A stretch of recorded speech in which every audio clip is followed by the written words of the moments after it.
Palavra da Verdade, com Hernandes Dias Lopes. O texto que nós vamos trabalhar hoje é Atos 17, 1 a 15. Abra sua Bíblia, por favor. Atos 17, 1 a 15.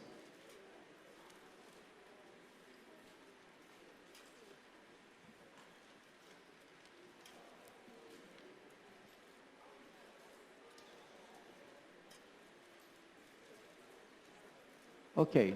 Acompanhe, por favor, essa leitura comigo. Atos 17, versos de 1 a 15. Tendo passado por Anfípolis e Apolônia, chegaram a Tessalônica, onde havia uma sinagoga de judeus.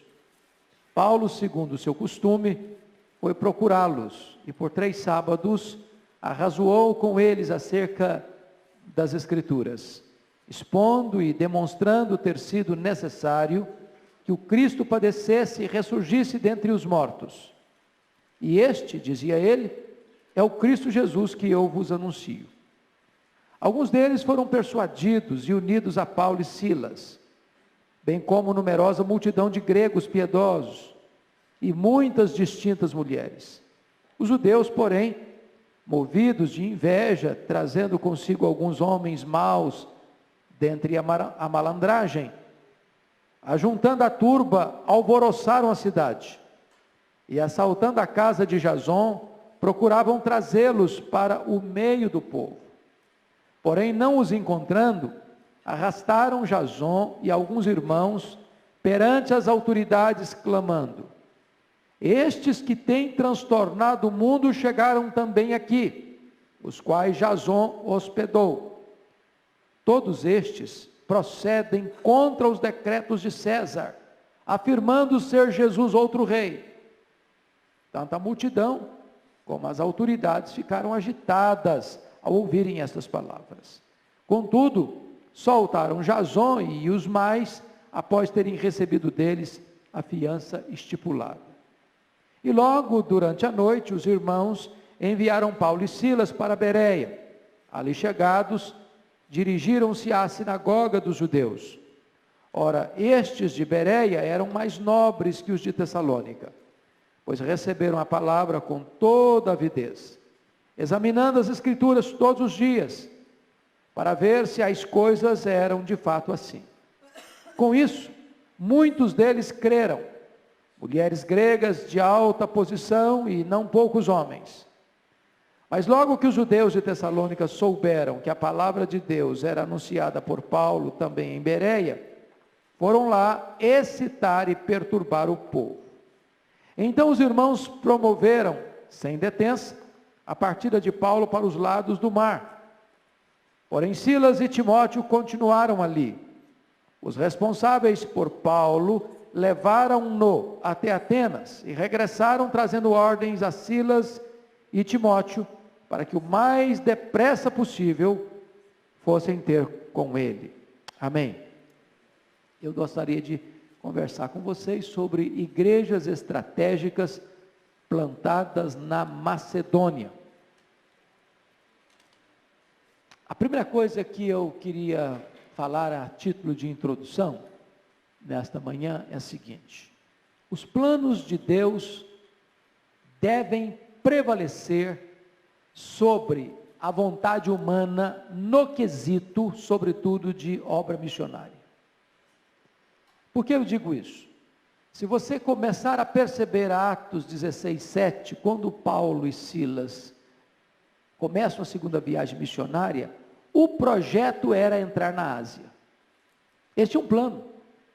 Eles traçaram uma meta: vamos para a Ásia.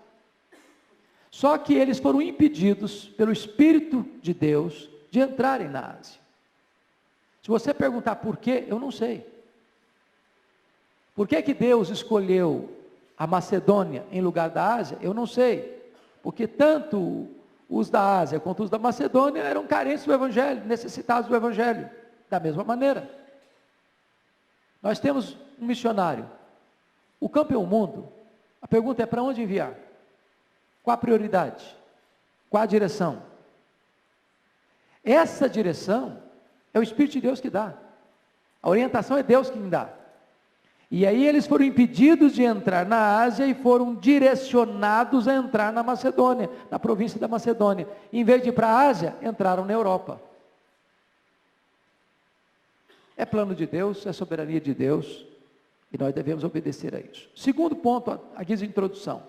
A perseguição humana não pode destruir a obra de Deus. Nós nunca podemos pensar em obra missionária, em obra evangelizadora, sem contar com uma frontal oposição do mundo. Paulo, mesmo sendo dirigido para a Macedônia, ele foi preso, ele foi açoitado, ele foi jogado num tronco interior. Frustrou o projeto? Não. Não. A providência não era boa, era carrancuda. Mas o plano de Deus não foi frustrado, não. A igreja começa na cadeia. O carcereiro se converte. O evangelho é proclamado aos presos. Porque Paulo orava e cantava à meia-noite, e os presos faziam o quê? Escutavam. Então, é muito importante isso. Não é o ambiente que faz o homem, é o homem que faz o ambiente. Você é missionário não apenas quando a circunstância é favorável, mas quando ela é hostil. Você é um embaixador, ou livre ou preso. Paulo entendia isso. Eu sou embaixador em cadeias. Sou prisioneiro de Cristo. Não importa onde eu estou e como eu estou a serviço daquele que me convocou para a obra missionária. A perseguição nunca destruiu a igreja. A perseguição fortalece a igreja. O que destrói a igreja é o pecado, jamais a perseguição. Terceiro ponto, a guisa de introdução. Quando Deus se manifesta, a igreja se fortalece com rapidez. Preste atenção. No capítulo 17, no versículo 2, diz que Paulo, segundo o seu costume, foi procurá-los e por 3 sábados arrazoou com eles acerca das Escrituras. A pregação de Paulo é uma pregação dirigida à mente, não ao emocional apenas. Arrazoar significa você argumentar, perguntar e responder. A pergunta é, como é que foi essa pregação de Paulo lá em Tessalônica? Foi uma discussão árida? Foi uma conversa apenas no campo do intelecto? Foi uma discussão apenas religiosa, de disputar qual que é a religião que é melhor que a outra? Foi isso? A resposta está em 1 Tessalonicenses 1:5. Quem pode abrir lá para nós conferirmos isso? Como é que foi essa pregação lá em Tessalônica? Olha que coisa fenomenal que está escrito lá. 1 Tessalonicenses 1:5. Olha o que está escrito aí. Porque o nosso evangelho não chegou até vós. Ele está escrevendo a igreja de Tessalônica. A esse lugar que nós lemos aqui em 17:2. Que ele arrazoou 3 sábados. Olha o que aconteceu. Porque o nosso evangelho não chegou até vós tão somente em palavras. O que ele estava fazendo? Arrazoando. Estava falando palavras. Mas não chegou apenas em palavras, mas sobretudo em poder, no Espírito Santo, e em plena convicção, assim como sabeis ter sido o nosso procedimento entre vós e por amor de vós. Então, o Evangelho, ele é anunciado, uma lógica humana, um raciocínio humano, uma argumentação humana, mas por trás deste argumento, existe um poder, existe uma força, existe um constrangimento, que só Deus pode produzir, uma transformação que só o Espírito Santo pode operar. E isso, irmãos, é maravilhoso, porque você e eu precisamos crer nisso, senão não vale a pena pregar, senão não vale a pena ensinar, senão não vale a pena você estar aqui hoje de manhã. Nós não estamos discutindo filosofia, nós não estamos discutindo sociologia, nós não estamos discutindo antropologia, nós não estamos discutindo apenas questões humanas e religiosas, nós estamos lidando com algo que não é humano apenas, é o poder de Deus, o Evangelho é o poder de Deus. E onde essa mensagem é falada, é pregada, é anunciada, é ensinada, aí existe uma virtude sobrenatural em ação. Bom, dito isso, a nível de introdução, queria que você olhasse comigo então o assunto de hoje. Primeiro, a estratégia missiológica de Paulo. Olha comigo o versículo 1. Tendo passado por Anfípolis e Apolônia, chegaram a Tessalônica, onde havia uma sinagoga de judeus. O que chama a sua atenção nesse versículo 1? Oi? Sinagoga dos judeus. O que mais chama a sua atenção? Não devia ter sinagoga nas outras cidades. O que mais chama a sua atenção ainda nesse versículo 1? Passou por 2 cidades. O que mais chama a sua atenção nesse versículo 1? As 2 outras cidades não eram tão estratégicas. Oi? Tendo passado.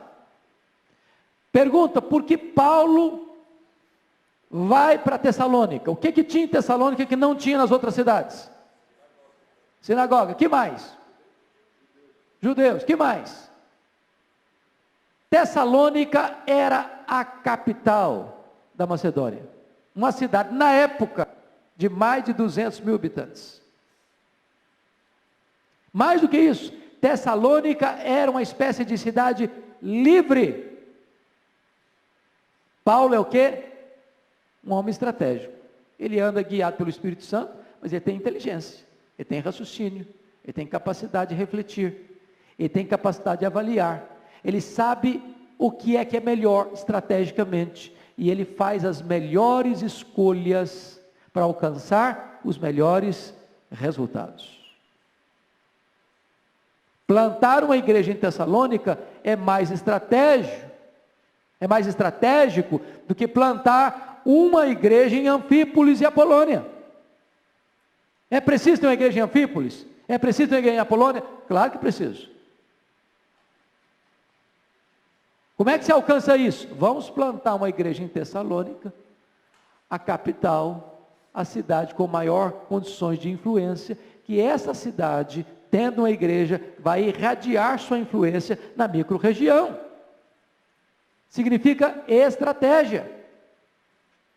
Estratégia. Se você perceber, Paulo, ao fazer as suas viagens, ele se concentra nas capitais.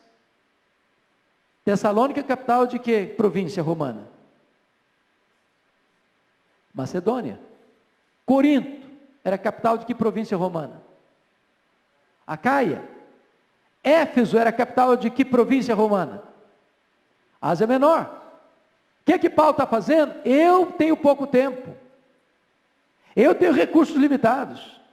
Eu preciso ser estratégico. Irmãos, Deus nos dá inteligência para nós usarmos a favor do seu reino. Não está dizendo aqui que as outras cidades não eram importantes ou que não deveriam receber atenção, não é nada disso. É que ele precisa ser estratégico. Usar o melhor tempo, os melhores recursos para os melhores resultados. Segunda coisa que eu quero chamar a sua atenção nesse projeto de plantação de igrejas estratégicas: a ponte de contato para a pregação do Evangelho. Confira o verso 2 comigo. Pode ler de novo o verso 2 comigo? Paulo, segundo o seu costume, foi procurá-los e por 3 sábados arrazoou com eles acerca das Escrituras. Procurá-los quem? Havia o quê? Uma sinagoga de judeus. Versículo 1. O que está escrito no verso 2? Paulo, segundo o quê? O seu costume. Então, Paulo já tinha uma forma de agir consistente, coerente e contínua. Eu vou procurar sempre chegar num lugar onde já tem uma ponte de contato. Tessalônica era uma cidade judia? Era ou não era? Não, claro que não. Mas havia o que ali? Colônia de judeus. E onde tinha colônia de judeus, pressupunha que tinha mais o que aí? Sinagoga. O que era uma sinagoga? Era um lugar de encontro de judeus para fazer o quê? Para estudar a lei, para estudar a escritura, para a oração. Então, Paulo já chegava num auditório onde pessoas já tinham conhecimento do Velho Testamento. Isso aí era uma cabeça de ponte para ele fazer a conexão do judaísmo com o cristianismo, que o judaísmo era o quê? Uma preparação para quê? Para o cristianismo. Como dizia Agostinho de Hipona, o Novo Testamento está latente no Velho Testamento e o Velho Testamento está patente no Novo Testamento. Quem troca isso em miúdos para mim? O Novo Testamento está o quê? Latente no Velho. O que é latente? O que a palavra latente significa? Está presente, mas não está tão evidente. Está presente, mas está meio escondido. O que é patente? Está presente, está claro, evidente, notório. Então Paulo chegava na sinagoga e dizia o seguinte: bom, vocês conhecem o Antigo Testamento, conhecem os sacrifícios, conhecem o tabernáculo, conhecem o templo, conhecem as festas, conhecem os cordeiros que eram sacrificados, conhecem o sangue que era derramado uma vez por ano lá no propiciatório pelo sumo sacerdote. E Paulo perguntava: vocês sabem o que significa tudo isso? Vocês sabem para que tudo isso aconteceu? Vocês sabem qual é a finalidade de tudo isso? E aí ele entrava com o Evangelho, e ele entrava com Cristo, e ele mostrava a necessidade desse Cristo padecer, morrer, ressuscitar, e que esse Cristo que eles aguardavam, esse Messias que eles aguardavam, é o Jesus que ele pregava. Olha a conexão aí, olha a ponte aí, olha a facilidade aí. Se ele começasse com um grupo 0 quilômetro de conhecimento, ele tinha que explicar muito mais coisa. Paulo está sendo aqui estratégico de novo. Estratégico de novo. Ele não é apenas estratégico na geografia, ele é estratégico também na abordagem. Abordagem. Se você ler atentamente as viagens que ele fez, e aliás a gente podia conferir isso. Abra aí, por favor. Capítulo 13 de Atos, versículo 5. Logo que saíram para a primeira viagem missionária. Você lê comigo, todo mundo? 13, 5, vamos juntos? Chegados a Salamina, anunciava a palavra de Deus nas sinagogas judaicas. Tinham também João como auxiliar. Então eles faziam o quê? Sinagogas judaicas, no plural. Se tinha mais de uma sinagoga, ele ia em todas. Agora confira aí 13 e 14. Vamos juntos de novo? Mas eles, atravessando de Perge para Antioquia da Pisídia, indo num sábado à sinagoga, assentaram-se. Agora olha o verso 44. Juntos de novo? No sábado seguinte, afluiu quase toda a cidade para ouvir a palavra de Deus. Agora 17:2 nós acabamos de ler. De costume ele vai aonde? Na sinagoga. E por 3 semanas, 3 sábados, ele arrasou com aquelas pessoas acerca da palavra de Deus. O que está acontecendo aqui? O lugar certo, o tempo certo, o meio certo, a mensagem certa, as pessoas certas. Isso significa estratégia. Vamos ao terceiro ponto. A essência da pregação de Paulo. Então eu vou dizer para você uma coisa importante aqui. Paulo variava os métodos e Paulo não variava o conteúdo. O método é flexível. Para relembrar um ex-ministro de Estado, o Evangelho é imexível. Imexível, não dá para mexer, não dá para mudar. Não dá para alterar. Não se prega outro evangelho. O evangelho é o mesmo sempre. Agora, a metodologia pode mudar, deve mudar, de acordo com a necessidade, o auditório, a situação. Então vamos ver isso aqui. Preste atenção aqui comigo nos verbos que estão empregados no verso 2. Paulo, segundo o seu costume, foi procurá-los e por 3 sábados fez o quê? Arrazoou. Verso 3. Quais são as palavras que aparecem aí? Expondo e demonstrando. O que está escrito lá no finalzinho do verso 3? Jesus que eu vos anuncio. Muito bem, irmãos. O que significa arrazoar? No verso 2. Por 3 sábados arrazoou com eles acerca das Escrituras. O que significa eu vou arrazoar com fulano sobre um assunto? Discutir o assunto. A palavra grega é a palavra de onde vem a nossa palavra portuguesa, dialética. Pergunta e resposta. Eu pergunto, você responde. Eu pergunto, você responde. Eu estou arrazoando com você. Estou levando você a compreender esse assunto. Estou levando você a perceber com mais clareza esse assunto.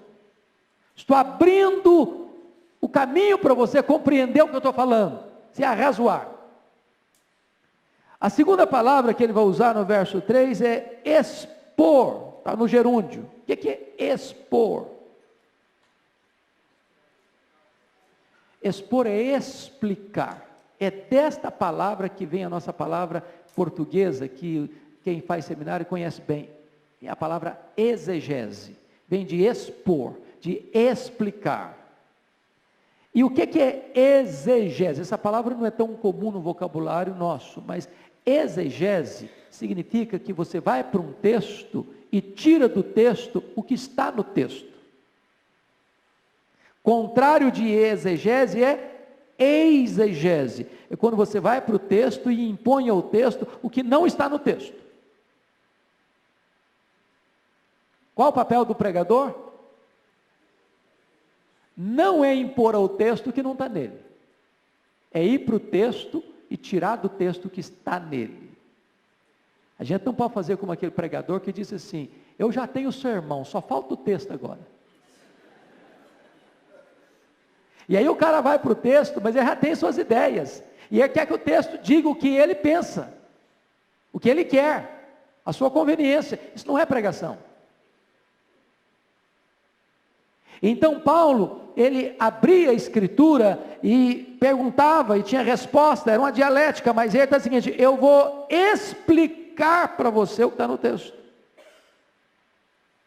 Vou deixar claro isso. Vou sacar do texto o que está no texto. E aí, meus irmãos, é um ponto importante, sabe por quê? Precisa estudar. Todo crente precisa estudar. Porque se você não estudar, sabe o que vai acontecer? Você corre o risco de ser manipulado. Você corre o risco de comer na mão dos outros. Você corre o risco de ser seduzido por um engano. Você precisa ter filtro. Filtro, sabe o que é filtro? É você escutar uma coisa e fazer igual o bereano lá. É isso mesmo? Você não engolir tudo que passa. Então Paulo, ele explicava a Escritura. E nós precisamos explicar a Escritura e entender a Escritura. Mas há uma outra palavra que está escrita aí no verso 3. Qual é? Expondo e demonstrando. O que é demonstrar alguma coisa? Não ouvi. Provar.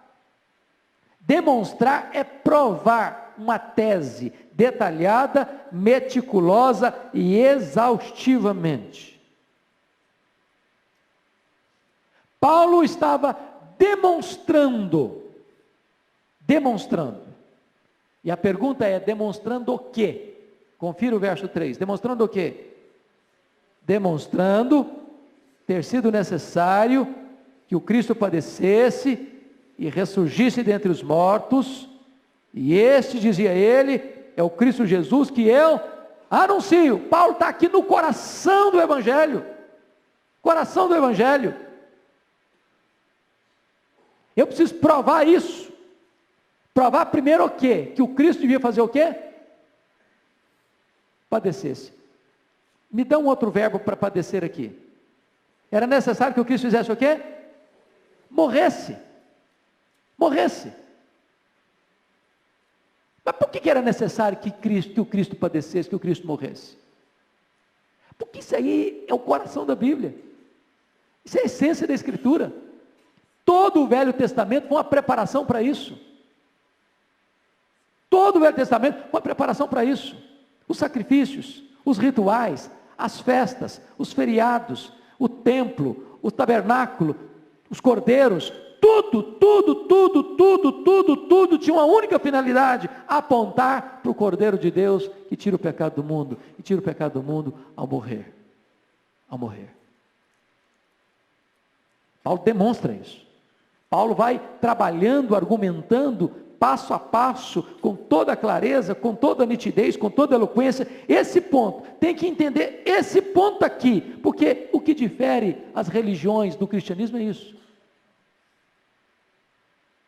O que as religiões ensinam? Que o homem pode chegar até Deus por um caminho aberto da terra para o céu, e esse caminho é o caminho das obras, do mérito. E aí você vai entender uma outra coisa: o Evangelho não é uma religião que o homem fabricou. O Evangelho é aquilo que vem de Deus, o caminho que Deus abriu do céu à terra, mostrando para o homem pecador que aquele que é justo morreu pelo injusto, para que o injusto, crendo no justo, seja justificado, seja perdoado, seja salvo. Mas Paulo argumenta mais: o Cristo devia padecer e fazer mais o quê? O que está escrito no verso 3? E ressuscitasse. Por quê? Porque se morrer e não ressuscitar, acabou, não tem esperança também. A ressurreição foi o selo, foi a comprovação. Paulo diz: ele morreu pelos nossos pecados e ressuscitou para a nossa justificação. Um Cristo morto não pode salvar nem a si mesmo. Mas confere você o que Paulo está fazendo aqui, e que esse Cristo que ele está dizendo que padeceu e ressuscitou é quem? Quem é esse Cristo? Este é o Cristo Jesus que eu vos anuncio. Então preste atenção em duas coisas aqui. Qual a diferença entre o Cristo da profecia e o Jesus histórico? São duas pessoas? Quem é o Cristo da profecia? É o Messias que eles esperavam, é o desejado de todas as nações, de quem falaram os patriarcas, para quem apontaram os profetas. Quem é o Jesus histórico? É o Jesus de Nazaré, é o carpinteiro de Nazaré, é o filho de Maria.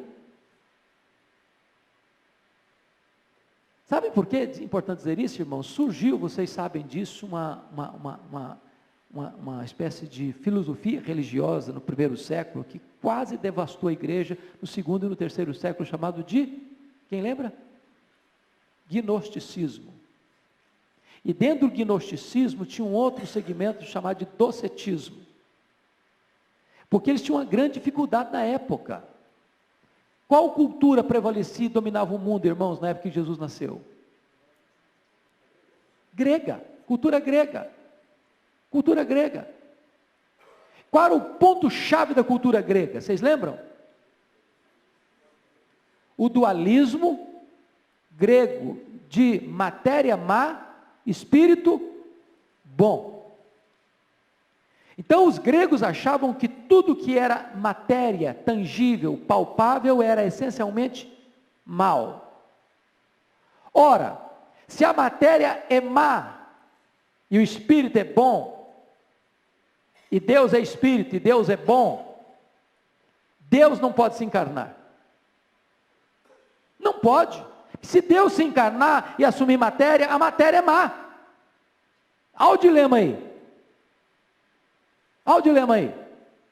Então os gregos negavam 3 verdades essenciais do cristianismo: negavam a criação, negavam a encarnação e negavam a ressurreição.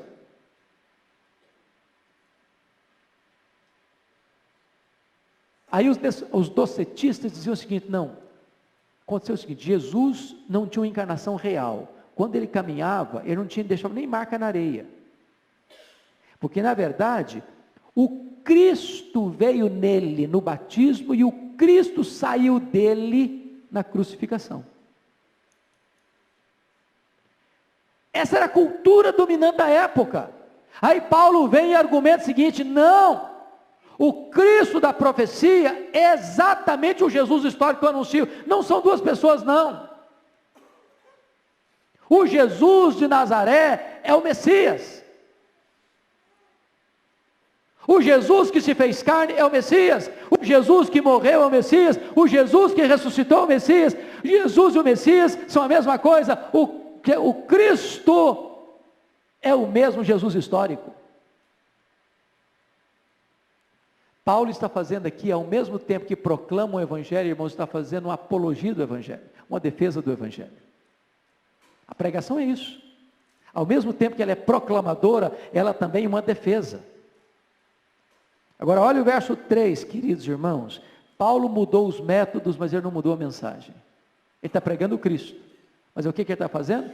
Ele está expondo, ele está explicando, ele está demonstrando. O método é diferente, mas a mensagem é a mesma. Quem pode ler para mim 1 Coríntios 15, 3? 1 Coríntios 15, 3.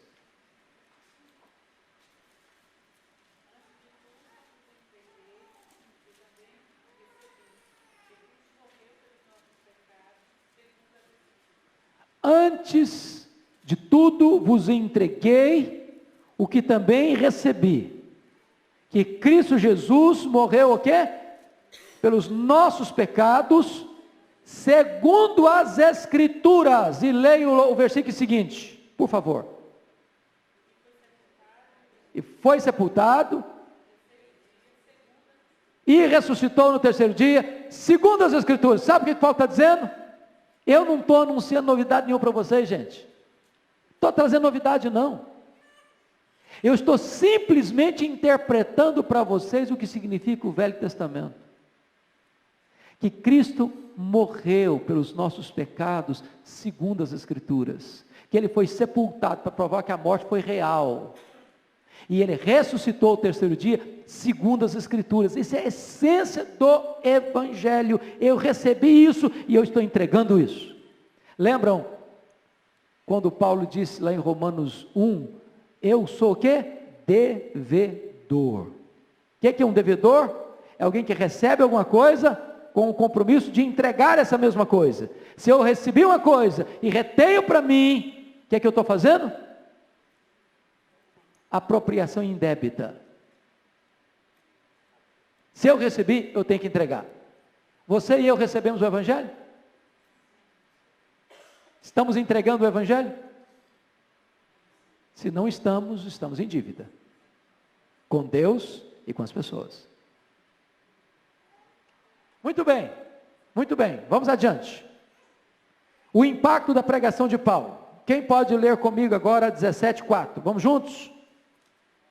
Alguns deles foram persuadidos e unidos a Paulo e Silas, bem como numerosa multidão de gregos piedosos e muitas distintas mulheres. O que é que vocês concluíram aí? Primeiro o impacto, o resultado, né? Teve frutos. Mas que mais vocês notaram no versículo? Compare judeus e gentios.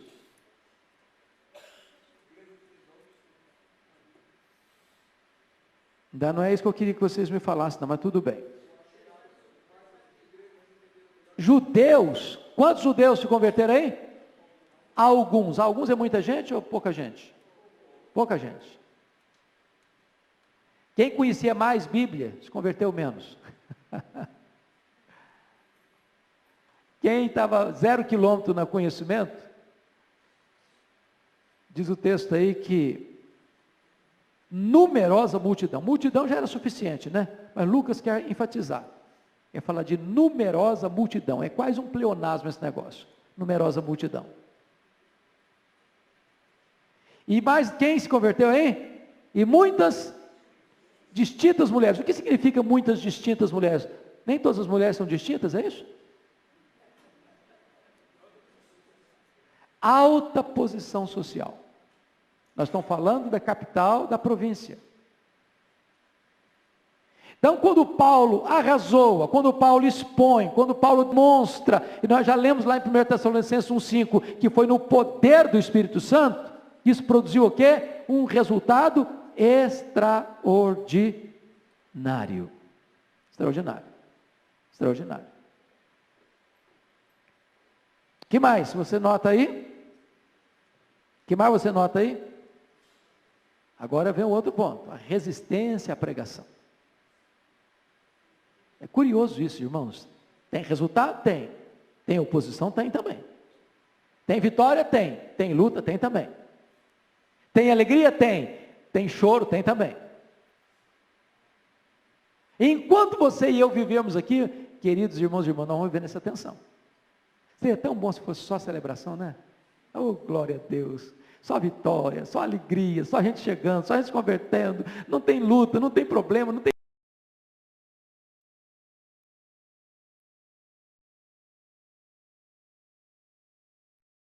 Você casa um e descasa o outro no mesmo dia. Essa é a luta contínua. É a luta contínua. Agora vamos ver o que está acontecendo? Confira comigo aí a oposição. Versículo 5 e 6. Vamos juntos? Os judeus, porém, movidos de inveja, trazendo consigo alguns homens maus dentre a malandragem, ajuntando a turba, alvoroçaram a cidade e assaltando a casa de Jasón, procuravam trazê-lo para o meio do povo. Porém, não os encontrando, arrastaram Jasón e alguns irmãos perante as autoridades, clamando: estes que têm transtorno também aqui. O que estava na raiz do problema dos judeus? Inveja. O que é inveja, gente? Quem pode definir inveja? Falta de capacidade. Ok.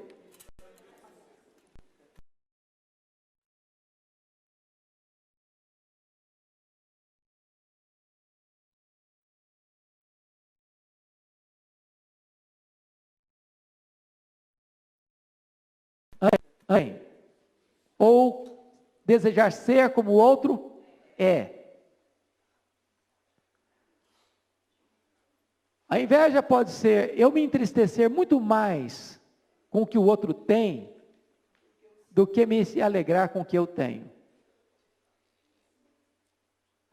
Então eles estavam movidos de inveja. Quando estão movidos de inveja, eles precisam fazer alguma coisa. Qual foi a metodologia da perseguição deles? Contratar algumas pessoas más da malandragem. O que é malandragem, hein? Tem malandragem hoje ainda? Será que tem ainda? Contratar uns camaradas lá para alvoroçar a cidade. E eles então, diz o versículo aí, que ajuntando a turba, alvoroçar a cidade. E assaltando a casa de Jasón. O que é assaltar uma casa, gente? Entrar numa casa, invadir a casa, sem tocar campainha, sem nenhum processo judicial legítimo. Invade. Procuravam trazê-los para o meio do povo. Trazê-los quem? Paulo, Silas, Timóteo. Estavam lá. Eram missionários. E aí, porém, não os encontrando. Aí é curioso isso, viu? Por que não encontraram, hein, gente? Ser crente não significa ser bobo. Certo? Não precisa dar, não precisa dar sopa para a miséria também. Perceberam? Eles eram espertos. O clima não estava bom. Eles se safaram do negócio. Mas o Jason, coitado, era o hospedeiro, tinha que dar a cara para bater. Aí levaram o Jason. E gritaram na rua: aqueles que têm transtornado o mundo chegaram até nós. Isso é um elogio ou é uma crítica? As duas coisas. Para eles era uma crítica terrível. Para nós, um elogio magnífico. Será que a nossa presença produz algum impacto? Faz diferença? É uma pergunta a ser feita. Porque ao mesmo tempo que a nossa presença deve ser um transtorno para uns, é uma bênção para outros. Um crente nunca é neutro. Nunca é neutro. Agora, eu queria chamar a sua atenção para um ponto aqui. Qual é a acusação contra Paulo, Silas, Timóteo, que vai agitar a multidão e as autoridades? Confira a acusação no verso 7. Todos estes procedem contra os decretos de César, afirmando ser Jesus outro rei. Ok, mas por que isso abala a cidade e as autoridades? Abala o povo e os líderes. Por quê?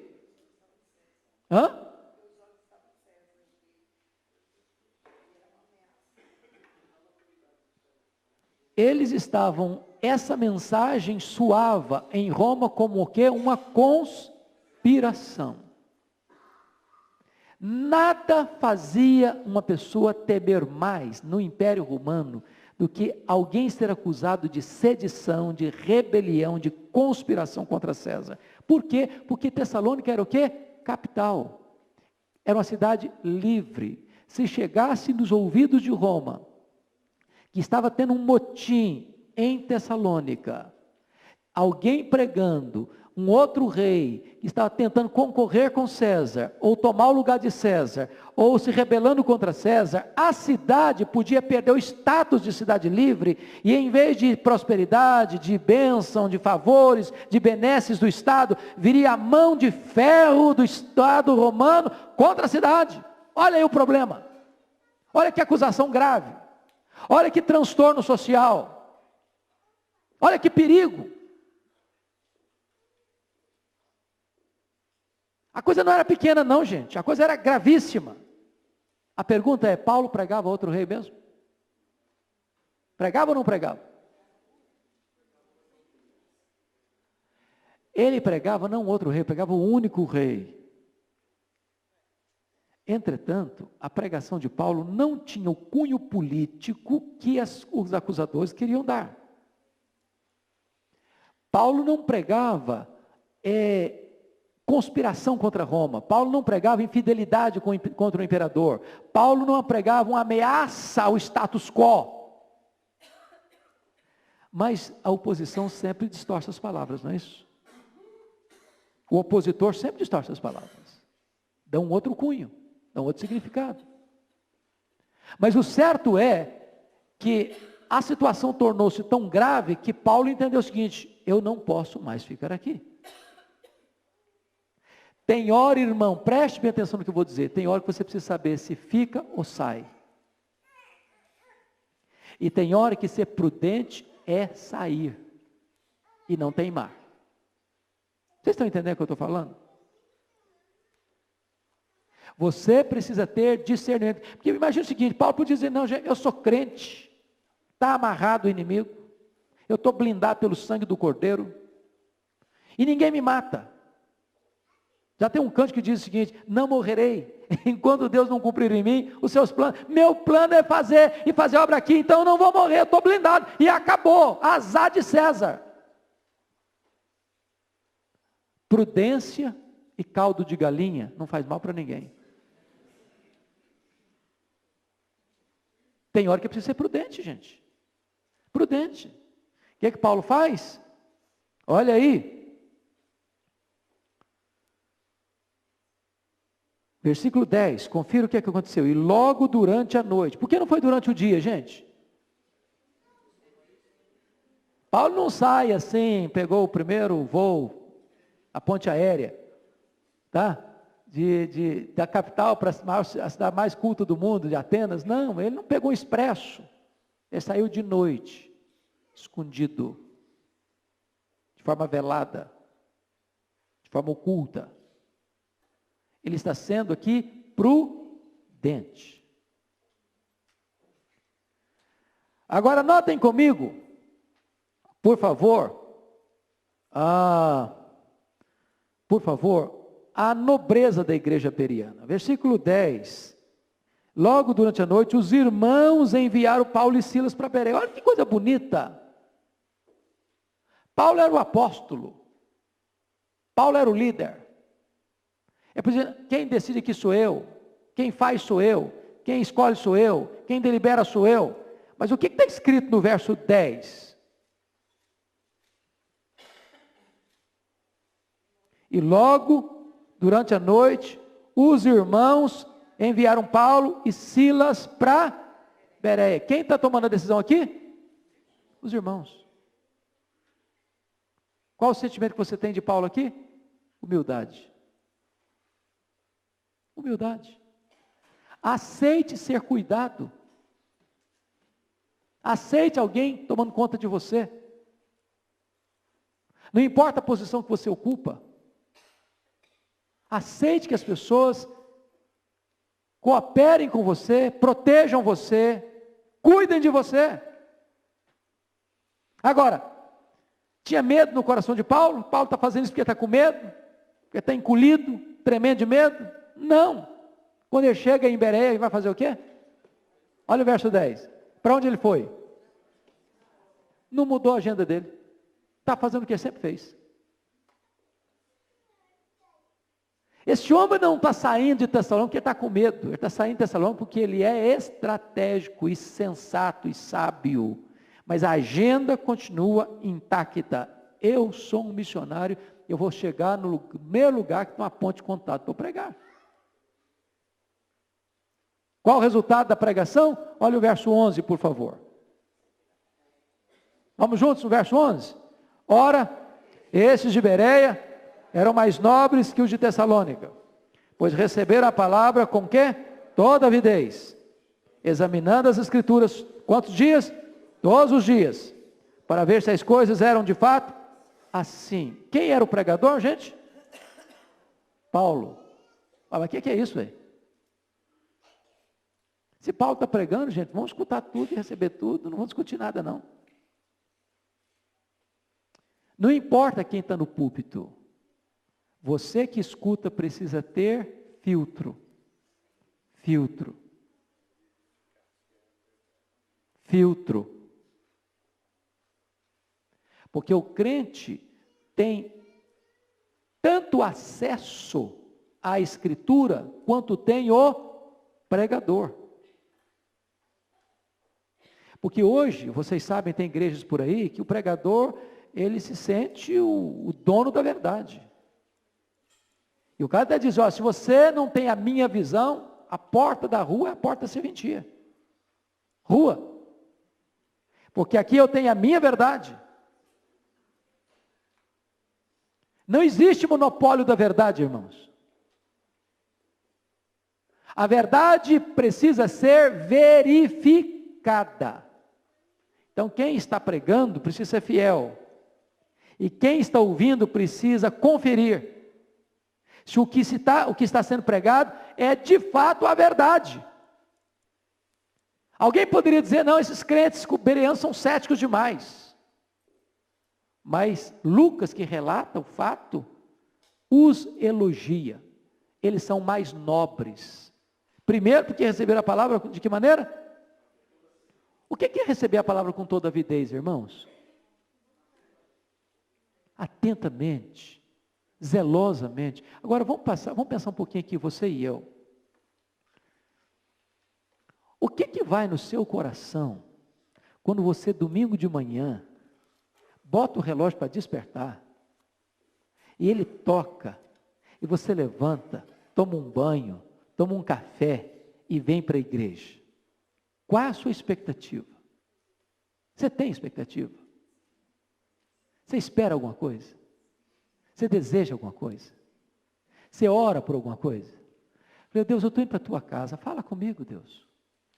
Deus, eu quero ter os ouvidos abertos, eu quero ter o coração aberto. Deus, eu quero receber a tua palavra. Deus, ensina alguma coisa nova para mim. Deus, trata comigo. Deus, muda a minha vida. Deus, me coloca nas tuas mãos para fazer a tua vontade. Deus, eu quero ser ministrado pela tua palavra hoje.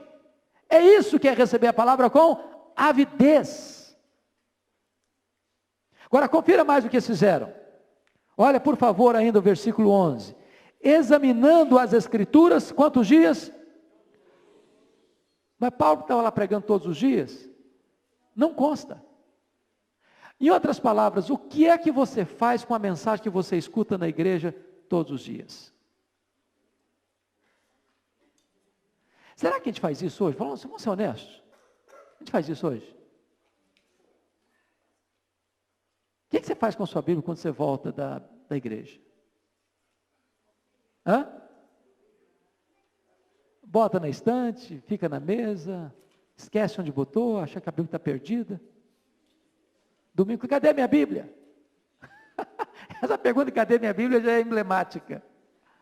Está perdida a Bíblia. Examinando todos os dias, conferindo todos os dias. É isso mesmo, porque Paulo pregou. Por que pregou aquilo? Por que falou isso? Por que chegou àquela conclusão? Por que Paulo fez aquela abordagem? Onde estava a base dele? Onde estava o argumento dele? Por que ele disse isso? Para que ele disse isso? Como é que eu posso entender melhor isso? E eles iam conferindo, examinando as escrituras todos os dias para ver se as coisas eram de fato assim. Olha o verso 12, o resultado. Vamos ler juntos o 12? Com isso, muitos deles creram. Mulheres gregas de alta posição, e não poucos homens. Então, mulheres de alta posição e mulheres distintas são diferentes? Não, a mesma coisa. Agora, preste bem atenção na outra coisa. Não está dito aqui que os homens distintos e homens de alta posição creram, mas as mulheres de alta posição, não poucos homens. Mas não fala homens distintos mais. Dá-nos a impressão que as mulheres são mais sensíveis até à palavra de Deus. E mulheres de alta posição, elas têm mais influência que homens de alta posição, sabiam? Porque quando uma mulher de alta posição se converte, o maridão dela tem que ficar atento para fazer o que ela quer. A mulher tem um poder de influência sobre o marido fantástico. Fantástico. Eu estou vindo agora lá do Piauí, e o governador do Piauí, ele se elegeu com o maior índice, talvez, de governador do estado. E a mulher dele, fiquei sabendo agora, é cristã, é evangélica. E eu estive agora com um assessor dela, na sexta-feira, e ele me disse o seguinte: o que existe de mais importante acontecendo no estado é influência da esposa do governador, que é uma mulher cristã. Influência. Pois bem, vamos concluir então, para dizer o seguinte, que ali em Bereia, muitos creram. Mulheres, muitos homens, e a gente diz, que bênção, glória a Deus por isso. Olha o problema chegando. Versículo 13. Você pode ler o 13? Mas, muito tempo depois, mas logo que os judeus de Tessalônica souberam que a palavra de Deus era anunciada por Paulo, também em Bereia, foram lá excitar, perturbou o povo. Então o problema deles não era só com Tessalônica não, o problema deles era com o Evangelho e com Paulo. Olha a encrenca aí. E eles vão lá excitar o povo, perturbar o povo. Olha o 14 de novo, irmãos.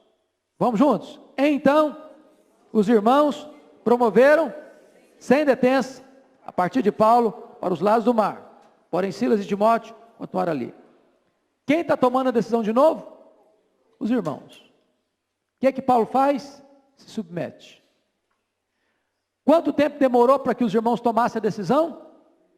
Logo. Sem detença.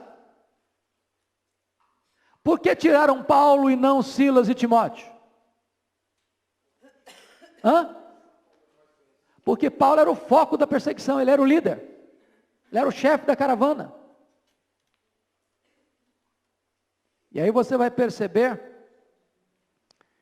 que a distância de Bereia a Atenas, vocês têm ideia de mais ou menos quanto tempo? Quantos quilômetros? 480 quilômetros. Para aquela época era uma senhora viagem. E aí você vai ver finalmente o cuidado de Paulo, porque no versículo 14 você vê o cuidado dos irmãos, mas no verso 15 você vai ver o cuidado de Paulo. Os responsáveis por Paulo levaram-no, olha que bonito,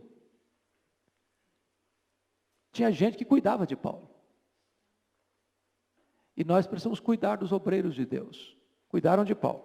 Os responsáveis por Paulo levaram-no até Atenas e regressaram trazendo ordens a Silas, trazendo conselhos, recomendações? Não, trazendo ordens a Silas e Timóteo, para que o mais depressa possível fossem ter com ele. Paulo não queria estar sozinho, queria estar numa equipe.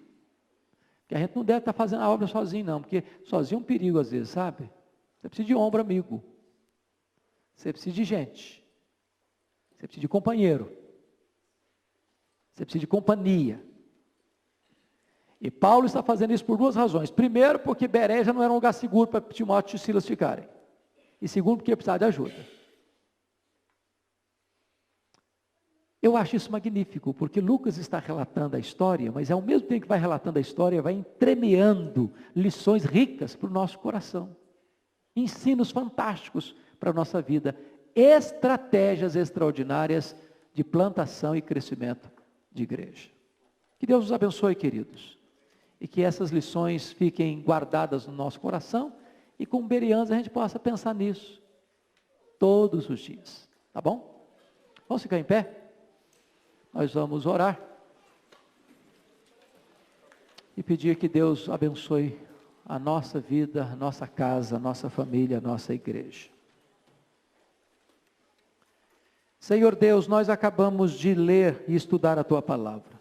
Quão rica ela é, quão preciosa ela é, quão útil ela é, quão desafiadora ela é.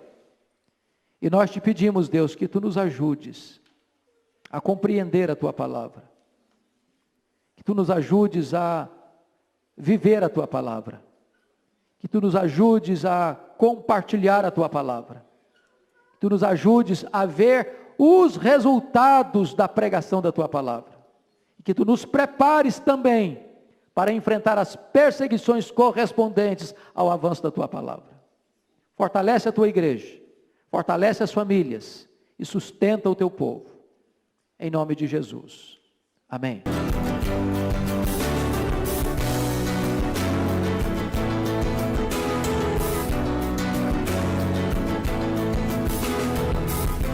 Palavra da Verdade, com Hernandes Dias Lopes.